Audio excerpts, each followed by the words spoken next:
So I think the easy part when you want to calculate the ROI of something like that is calculating the time spent. That's easier. How many hours did we spend on creating a piece of content or jumping on a webinar? That's the easy part. Measuring the revenue generated by the different activities, I think that's the more tricky part. And what I saw successful in my past experience is leaning on systems a little bit. So it's okay that it's based on relationship and interaction, but at the end of the day, you need to measure something that is quantified. And what we did that changed the paradigm or really helped us in that thing is starting to create CSQLs.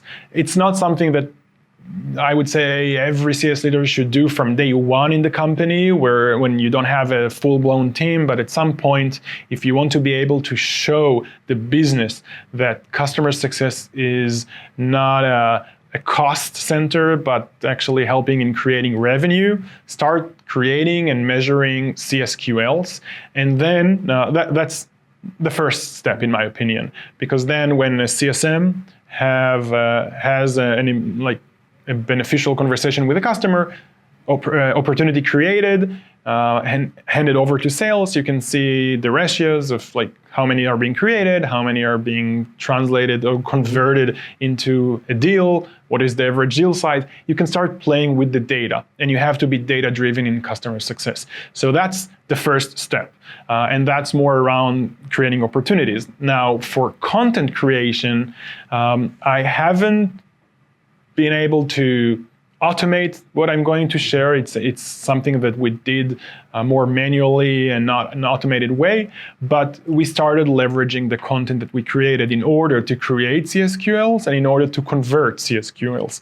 So first of all, when you have content that you can share with your existing customer base, sometimes it's about taking the same content that sales uses today for cold outreaches. Yeah. So you need to do some filtering or segmentation based on your customer base. Let's see who leverages product A but doesn't leverage product B. And then maybe a criteria for a specific technology, a specific market, what have you.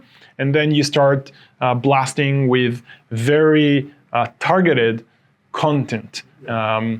A success story with the customer or a different content that you created. Very granular, per market, per persona, per department. For sure. The moment your customers will feel that you just send them something that you send to everybody else, and it's not tailored based on the context that you have. With marketing and sales, prospects, they expect you to be less tailored, and it's fine. But when you deal with customers that you have a history with, that you know their context, and you don't leverage that, I think it may break the reputation of your company and the CSM and trust, exactly. So you need to leverage all of the information that you already have to segment and to send very tailored reach outs with content, and then you can measure the effectiveness of your content, whether it helped creating CSQLs. When competitors are mentioned, and you can see I have many scars on my back when I talk about competitors all the time, I haven't heard about somebody that didn't have a competitor, or at least one or two. Battle cards or externalized battle cards, when competitor A is being mentioned, send content B or whatever, that can help preventing churn in one hand, but also help you with conversion of new opportunities where you're going head-to-head with a competitor. So all that can help you actually measure what content have been used, whether it helped creating opportunities or converting opportunities.